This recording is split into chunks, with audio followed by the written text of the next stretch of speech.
चलो शुरू करते हैं। वेलकम। Zuber, thank you. कैसे हैं आप? Thank you so much sir. Sir अच्छा हूँ मैं, आप कैसे हैं? मैं भी बढ़िया हूँ और मैं वेलकम करना चाहूँगा आपका।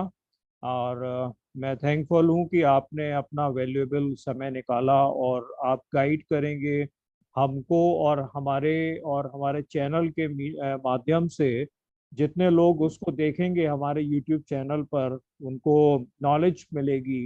आपके बारे में, आपकी कंपनी के बारे में, एमबीए के बाद में क्या जॉब प्रोस्पेक्ट्स हैं, उसके बारे में हम लोग बात करेंगे। So welcome once again and thank you also. तो थैंक यू सो मच चलिए, सर फॉर योर अपॉर्चुनिटी। चलिए शुरू करते हैं। जुएब, तो जी। थोड़ा सा पहले आप ब्रीफ में बता दीजिए। जितना मुझे ध्यान आता है आपने अभी 2 साल पहले अपना एमबीए कंप्लीट करा और एमबीए कोर्स कंप्लीट करने के बाद में आपको अपॉर्चुनिटी मिली इंडिया मार्ट कंपनी में। और इंडिया मार्ट जो कंपनी है वो बेसिकली बी टू बी में डील करती है। मार्केट प्लेस कंपनी है जो कि बायर और सेलर को मीटिंग अरेंज करती इंटरेक्ट है और इंटरेक्ट करवाते यस इंटरेक्ट करवाती है। और मीनवाइल वो अपना कुछ उसमें कमीशंस एक्सेट्रा या जो फीस वगैरह होंगी वो लेते होंगे। तो इस मॉडल पे वो काम करते हैं और इस मॉडल में आप लगे हुए हैं सक्सेसफुली 2 साल से एज ए सीनियर एग्जीक्यूटिव लगे हुए हैं। मुझे इतना जानकारी है, बाकी आप जो भी बताना चाहें अपने बारे में वो हम लोग सुनना चाहेंगे। हैं। जी जी, श्योर। सर एक्चुअली मैंने जो एमबी किया है रक्षपाल बहादुर से किया है, आपकी गाइडेंस में। 19 to 21। तो 21 में मेरा एमबीए कंप्लीट हुआ था and in month of September India mart में मेरा सर प्लेसमेंट हुआ था ड्यूरिंग कोविड। ओके। तो ऑनलाइन इंटरव्यू हुआ था मेरा सबसे फर्स्टली। तो जब प्लेसमेंट हुआ तो इंटरव्यू की जो स्टेप्स थे, तो उसमें मतलब सबसे फर्स्ट जो हमारा प्रिलिमिनरी इंटरव्यू था, जो ऑन कॉल हुआ था सर, फोन कॉल पे, वॉइस कॉल पे। ओके। तो उसमें हम शॉर्ट लिस्ट हुए थे। अगेन फिर फर्स्ट राउंड हमारा हुआ था ऑन जूम मीटिंग, जो एचआर के साथ हुआ था। एंड सेकेंड राउंड जो हुआ है वो भी जूम मीटिंग पे हुआ है। वो जो सीनियर वहाँ मैनेजमेंट है उनके साथ मेरा इंटरव्यू हुआ था। एंड जो लास्ट राउंड हुआ था, फाइनल राउंड, तो वो मेरा रिटिन था सर। रिटिन में हमारे पास इंग्लिश लैंग्वेज वगैरह और जनरल नॉलेज के क्वेश्चन थे उसमें, ओके। एंड तो मैनेजमेंट से रिलेटेड। तो ये टोटल जो है आपके एक तरीके से 4 राउंड हो गए। पहला तो शॉर्ट लिस्टिंग हो जी जी गया, फिर जी जी 2 राउंड हो गए टेलीफोनिक और जूम पे हो गए, और उसके बाद में एक जी आपका रिटन आप बता रहे हैं जिसमें कि मैनेजमेंट के जी कॉन्सेप्ट से या एप्टीट्यूड टेस्ट इस तरीके का करवाया गया। जी जी तो जी थोड़ा जी सा मुझे लग रहा है अलग कुछ प्रोसीजर रहा, क्योंकि शायद जो मेरी जानकारी है उसमें कई बार रिटन पहले होता है और बाद में इंटरव्यूज के राउंड होते हैं, मगर यहाँ पर पहले उन्होंने इंटरव्यू के राउंड करवाए और उसके बाद में रिटन करवाया। हाँ, पहले उन्होंने शॉर्टलिस्ट किया, अगेन फिर जूम मीटिंग, जूम पे इंटरव्यू हुआ है, फिर उसके बाद जो इंटरव्यू हुआ है वो रिटन में हुआ है, एप्टीट्यूड टेस्ट। बट अभी चेंज हो गया सर थोड़ा सिनेरियो। अभी एग्जैक्टली जो एप्टीट्यूड टेस्ट है उसको हटा दिया उन्होंने। ओके। अभी सिर्फ दो ही राउंड है, एक टेलीफोनिक एंड एक मेन। ओके, तो ये जो इंटरव्यू के राउंड थे वो आप कुछ गाइड करना चाहेंगे? क्या आपके क्वेश्चंस थे या क्या आजकल क्वेश्चंस हैं? सर एक्चुअली जब कोविड का टाइम था तो जो मेन क्वेश्चन था हमारा, एक्चुअली वो क्वेश्चन था कि ड्यूरिंग कोविड, जो कोविड आया था तो उसमें स्टूडेंट्स के लिए क्या बेनिफिट थे या क्या लॉस हुए थे उनको। तो एग्जैक्टली मैंने जो उस पे अपने पॉइंट्स दिए थे, तो मैंने पॉजिटिवली पॉइंट दिए थे, क्योंकि ड्यूरिंग कोविड हम सर घर पे थे, तो हमारी स्टडी तो ऑनलाइन चल ही रही थी, एमबीए तो हमारा ऑनलाइन था। उसके हम्म। साथ साथ हम कुछ और एक्स्ट्रा, हमारे पास एक्टिविटी करने का भी टाइम था, क्योंकि कॉलेज में जो टाइम जाता था तो मॉर्निंग से इवनिंग तक पूरा टाइम चला जाता था। तो हम्म। उतना हम फोकस भी नहीं हो, मतलब उतना टाइम नहीं दे पाते थे खुद को। बट वहां पे हमारी एक्स्ट्रा लर्निंग हो गई थी ड्यूरिंग कोविड।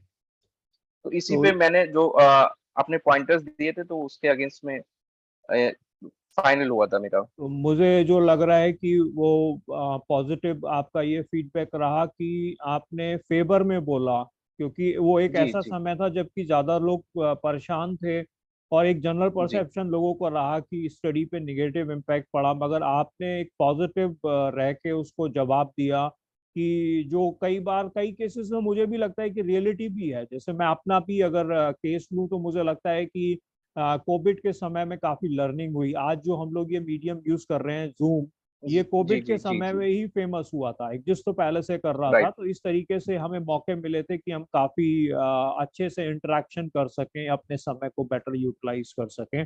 तो हो सकता है कि राइट। आपका ये आंसर बड़ा फेवरेबल रहा और उन्हें ऑफ बीट लगा और आपको सिलेक्शन के चांसेस दिए गए। तो और इसमें रिटर्न। सर एक चीज और मैं जी एक चीज जी और सर मैं बताना चाहूंगा। जी बताएं। जो मेनली जो क्वेश्चंस थे, तो ऑलरेडी जब मैं स्टडी कर रहा था, एमबीए लास्ट ईयर में था, जब हमारा थर्ड सेमेस्टर चल रहा था, तो अगर आपको याद हो तो मैं आपके पास काफी बार आया था सर, और उसमें जो हम सीवी तैयार करते थे, उसमें जो भी आप मिस्टेक्स वगैरह जो मेरी होती थी, तो उसको वापस से हम रिवाइज करते थे, फिर अगेन मैं आपके पास जाता था, और क्वेश्चंस मैंने तैयार किए थे थ्रू इंटरनेट, लाइक यूट्यूब वगैरह पे। तो उसमें क्वेश्चन जो ऑलरेडी जो 10 से 12 ऐसे क्वेश्चंस हैं जो इंटरव्यू बेसिस ही होते हैं, जो नेट पे भी आपको मिल जाएंगे। तो मैंने मोस्टली वो क्वेश्चन सबसे पहले तैयार किए, क्योंकि मेरे को ऐसा लगता था कि शायद उनसे मुझे हेल्प मिलेगा, और उनसे मुझे हेल्प भी मिला। लाइक मतलब about yourself, and why we are hiring you, and what are the positive, like what are the positive जो भी स्ट्रेंथ चीजें आपके, राइट, स्ट्रेंथ स्किल्स, स्ट्रेंथ क्या है, वीकनेस क्या है? स्ट्रेंथ, हाँ राइट राइट, ये वाले जो क्वेश्चन थे सर, तो मोस्टली यही क्वेश्चंस थे उनके भी, तो उसका बिल्कुल। मैं अच्छे से जवाब भी दे पाया। हाँ, एक्चुअली होता क्या है, मेरे को ये लगता है कि कई बार क्वेश्चन कॉमन हो भी सकते हैं, मगर आंसर्स हमें बेटर देने पड़ते हैं, दूसरों से अलग देने पड़ते हैं। जैसे कि आपका जो हाँ कोरोना से रिलेटेड आंसर रहा, वो मुझे लगता है कि दूसरों से काफी हटके रहा और काफी फेवरेबल रहा। तो हाँ कंपनी सर, ये उसमें देखती है। चार, जी जी, चार उसमें 4 पर्सन थे जो इंटरव्यू दे रहे थे हम उस राउंड में, तो जो मैंने सिंगल मैं पॉजिटिव बोला था, बाकी 3 नेगेटिव फेवर में थे। हाँ देखिए, यही बात निकल के आई ना, जो मेरे को भी लग रहा था। तो ये हम सबको ये ध्यान रखना है, जो हमारे यूट्यूब पे देखेंगे स्टूडेंट्स, उनको भी ये ध्यान में रखना है कि किस तरीके से उनको इंटरव्यू के आंसर्स प्रिपेयर करना है। और तो सर आंसर्स में एक चीज और मैं सजेस्ट करना चाहूंगा, अगर आप आंसर्स तैयार कर रहे हो तो एग्जैक्टली उसका एक एग्जाम्पल भी होना चाहिए आपकी रियल लाइफ से रिलेटेड। मींस मैंने हाँ मैंने जैसे एक क्वेश्चन का एग्जाम्पल लेता हूँ, जैसे मैंने उनको बताया था कि मेरी स्ट्रेंथ है टाइम मैनेजमेंट, तो मैंने उसमें कुछ चीजें ऐड की थी, लाइक मैंने जो पार्टिसिपेट किया था कॉलेज डिबेट्स वगैरह में, ठीक है, और मेरे को जैसे मेरे मार्क्स भी काफी अच्छे थे कॉलेज में ऑलमोस्ट, और बाकी की चीजें भी और थी, तो मैं जो मैनेज करता था, तो मैंने उनको विद एग्जांपल वहां पे बताया था इंटरव्यू में, कि बिल्कुल ताकि उन्हें बिल्कुल। ऐसा ना लगे कि मैं ये क्वेश्चन रट के आया हूँ क्वेश्चन आंसर। बिल्कुल सही कह रहे हैं आप। इमेजिनरी केवल फैंटेसी बेस्ड आंसर्स नहीं होने चाहिए। वो जी हमें सपोर्ट करते हुए फैक्ट्स एंड फिगर्स पे, लॉजिक्स पे, जो वास्तविकता है वो कहीं ना कहीं उसको टच करते हुए हमें आंसर्स देने हैं। तो अगर कहीं पे नहीं है, तो मीनवाइल जो भी स्टूडेंट्स कोर्स करते हैं 2 साल में, वो इन आइडिया को लेके अपने को प्रिपेयर कर सकते हैं कि भाई हमें ये इस आंसर के लिए हमारा पास क्या सपोर्टिव आर्गुमेंट है, क्या लॉजिक है। कोई इवेंट राइट होता है, उसको आपने मैनेज करा हो, कोई एक्स्ट्रा एनजीओ का वर्क कर रहे हो, इस तरीके के बहुत सारे फैक्ट्स एंड फिगर्स, प्रैक्टिकलिटी को लेके आपको इंटरव्यू के लिए प्रिपेयर करना चाहिए। तो चलिए बढ़ते हैं राइट आगे नेक्स्ट क्वेश्चन की तरफ। तो इस तरीके से आपका सिलेक्शन हो गया जुएब, बहुत जी। बढ़िया आपने करा। और अब ये जैसे आपकी शुरुआत हुई कंपनी में, तो जो आपने एमबीए में सीखा था, या क्या उसमें हेल्पफुल रहा, क्या कंपनी में जाके अलग रहा, कैसे आपने एडजस्ट करा, थोड़ा सा इसके बारे में जानना चाहिए। सर सबसे पहले तो मतलब मैं प्रोफाइल के बारे में जैसे आपको बता देता हूँ, जैसे बिल्कुल जब मैंने बिल्कुल। ज्वाइन किया था तो एज ए एग्जीक्यूटिव ज्वाइन किया था मैंने इंडिया मार्ट में। तो मेरी जो प्रोफाइल है इंडिया मार्ट में, एग्जैक्टली सर वर्क क्या होता है वो मैं आपको बताता हूँ। एग्जैक्टली बिल्कुल इंडिया मार्ट में जो है, जो कंपनियां लिस्टेड हैं, जो बड़ी बड़ी कंपनियां हैं गुजरात में, मतलब ऑल ओवर इंडिया में इंडिया मार्ट अवेलेबल है। तो वहां पर जो भी बड़ी कंपनियां हैं जो खुद को प्रमोट कराना चाहती हैं ऑनलाइन मीडियम गूगल पे, तो इंडिया मार्ट का एक खुद का वेबसाइट है, तो उस पे इंडिया मार्ट के साथ वो रजिस्टर्ड हो जाती हैं। इंडिया मार्ट क्या करता है, इंडिया मार्ट उनको लीड प्रोवाइड करवाता है, क्योंकि जो बायर्स हैं वो इंडिया मार्ट पे आके लीड डालते हैं, लीड पोस्ट करते हैं, तो वो यस लीड इंडिया मार्ट उनको प्रोवाइड करवाता है। तो उस पूरे एक पैकेज है इंडिया मार्ट का, लाइक उसमें जो है वो ऑनलाइन प्रेजेंस के लिए भी पैसे, मतलब ऑनलाइन प्रेजेंस भी कराता है, लीड भी प्रोवाइड करवाता है, सॉल्यूशन भी प्रोवाइड करवाता है। लाइक आपको कोई प्रॉब्लम है ऑनलाइन में, आपको प्रॉपर एक कैटलॉग मेंटेन करके देता है। लाइक आपका सर, जैसे आप ऑफलाइन शॉप करते हो, वैसे इंडिया मार्ट पे ऑनलाइन आप शॉप कर सकते हो। ऑनलाइन पूरा बिजनेस आप रखते हो, उसको हैंडलिंग के लिए एक पर्सनल, एक आपका लोकल पर्सन भी असाइन होता है और एक हेड ऑफिस से भी पर्सन असाइन होता है, तो उसको आप एग्जीक्यूटिव बोलते हैं। ये इंडिया मार्ट काम करता है एग्जैक्टली। ओके। मतलब इनका कोई कमीशन बेस्ड नहीं है, इनका एक पैकेज है। पैकेज आप अगर सब्सक्राइब करते हो तो उसके अंदर ये सारी फैसिलिटी आती है। ओके ओके, मतलब एक फी हमें देना पड़ता है जो भी लिस्ट होना चाहता है, और उसके लिए ये सारी ये फैसिलिटीज ये प्रोवाइड करते हैं और यस उसको सर। एग्जीक्यूटिव फैसिलिटेट करते हैं। जी तो आप फिर चलिए, बड़ा अच्छा आपने बता दिया। और अब आप ये बताइए कि जैसे एमबीए करने के बाद में क्या चैलेंजेस रहे, क्या एमबीए की लर्निंग हेल्पफुल रही, इस तरीके का बताइए। सर, लर्निंग तो काफी अच्छी थी एमबीए की, क्योंकि मैंने जो ग्रेजुएशन में किया था, मैंने बीएससी किया था ग्रेजुएशन में पीसीएम से। तो उस टाइम मुझे मैनेजमेंट का ज्यादा कुछ पता नहीं था, आइडिया नहीं था उतना, क्योंकि एमबीए में टोटली मैनेजमेंट सब्जेक्ट है, एचआर है, ये सारी चीजें हैं। लेकिन वहां पर फिजिक्स केमिस्ट्री में पढ़ के आया था, तो उतना मेरे को आइडिया नहीं था। बट हाँ, टीचर्स काफी अच्छे थे एमबीए में हमारे पास। हमें उतना सपोर्ट मिलता था और हमें प्रॉपर हमारे जो भी डाउट्स थे वो क्लियर होते थे। तो वहां से काफी अच्छी मेरी लर्निंग रही कि लाइक कैसे टाइम मैनेजमेंट करना है। जो सबसे ज्यादा हेल्पफुल हुआ इंडिया मार्ट में, सबसे कोई इंपॉर्टेंट चीज है वो टाइम मैनेजमेंट है, क्योंकि यहाँ पे काफी सारे काम है, काफी सारी चीजें, तो उनको आपको कैसे मैनेज करना, वो सबसे इम्पोर्टेंट चीज है। तो ये सबसे अच्छी लर्निंग मेरी रही एम ड्यूरिंग एमबीए, और ये मेरे को बहुत ज्यादा सपोर्ट भी किया है एमबीए में। और लाइक सर, एमबीए में हमारे पास जो हमने पढ़ा है email marketing and email formatting वगैरह सारी चीजें, तो वो काफी हेल्पिंग, क्योंकि यहाँ पे क्लाइंट्स का जो पैकेज वगैरह होता है, तो जब एक बार पैकेज एंड हो जाता है तो उसको रिन्यू करते हैं वो। तो सम टाइम ऐसा होता है, कुछ क्लाइंट को बिजनेस मिला होता है, कुछ क्लाइंट को नहीं मिलता है, तो जो रिन्यू के टाइम पे उनको मेल्स वगैरह हमें करने पड़ते हैं। कॉल्स भी हम करते हैं, मेल्स भी, मेल के थ्रू भी कांटेक्ट करते हैं, क्योंकि कुछ क्लाइंट ऐसे होते हैं तो कि सर, हम जो कनेक्ट कर रहे हैं तो एग्जैक्टली हम किसी एम्प्लॉय से कनेक्ट नहीं कर रहे हैं, हम कंपनी के सीईओ से या वहाँ के एमडी से उसको हम डायरेक्ट कांटेक्ट कर रहे हैं। तो वहाँ पे जरूरी नहीं है कि आप वॉइस कॉल के थ्रू ही कांटेक्ट करो, वहाँ पे आप ईमेल के थ्रू ज्यादा प्रेफर वो करते हैं। तो वो चीज है, तो वो काफी हेल्पफुल रहा।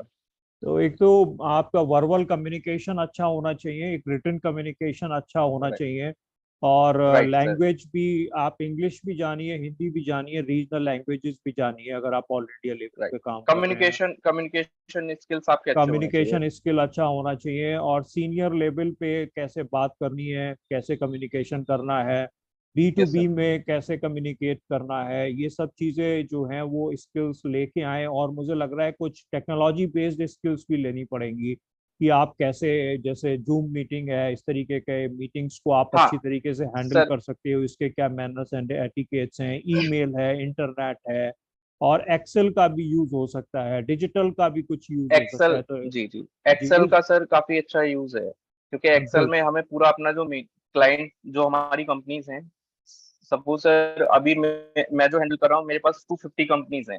और मैं अभी जो हैंडल कर रहा हूँ, तो इंडिया मार्ट का जो सबसे इम्पोर्टेंट डेटा है, जो एक्सपोर्ट करते हैं इंडिया मार्ट पे, जो एक्सपोर्टर रजिस्टर्ड हैं, तो मैं ओके। वो क्लाइंट बेस हैंडल कर रहा हूँ। और जो प्रीमियम है, ओ। क्योंकि इंडिया मार्ट पे मतलब काफी टाइप्स के पैकेज हैं, तो जो ओ। सबसे प्रीमियम क्लाइंट है एक्सपोर्ट में, तो मैं उनको हैंडल कर रहा हूँ, जो ऑल ओवर इंडिया से हैं। ओ। मोस्टली नागपुर है, मुंबई है, और अहमदाबाद है, सूरत है, एमपी वगैरह से है, और साउथ जो लोकेशन है। तो पूरा ऑल ओवर इंडिया में जो प्रीमियम क्लाइंट्स हैं, मैं अभी वो हैंडल कर रहा हूँ। और उनका पूरा डेटा मुझे मेंटेन करना पड़ता है, किसका रिन्यूअल है, किसको कितना लीड्स है, सब कुछ मेंटेन करना पड़ता है। बहुत तो बढ़िया। एक्सेल का तो बहुत इंपॉर्टेंट है। आपने बड़ी अच्छी प्रोग्रेस करी है, और हम चाहेंगे कि आप आगे भी ऐसी प्रोग्रेस करते रहें। आप बता रहे हैं 250 कंपनीज का डेटा इस समय हैंडल कर रहे हैं, एक बड़ी फिगर है। और बड़ा अच्छा लगता है कि जब हमारे संपर्क में रहे हुए स्टूडेंट्स इस तरीके से आगे बढ़ते हैं, कॉरपोरेट में अपना नाम रोशन करते हैं, तो हम लोगों को भी एज ए टीचर बड़ा सेटिस्फेक्शन मिलता है। तो जी ये जो स्किल्स हैं ये हम लोग भी ट्रेनिंग देते हैं इसमें। और मैं जरूर चाहूंगा कि जो लोग हमारे यूट्यूब चैनल को देखेंगे, इस वीडियो को देखेंगे, वो हमसे टच में रह सकते हैं, कमेंट बॉक्स में लिख सकते हैं, अपनी कोई भी क्वेरी हो तो हम कोशिश करेंगे कि किसी तरीके से उनकी हम लोग हेल्प करते रहें। तो काफी आपने जो है जानकारी हम लोगों को दी है।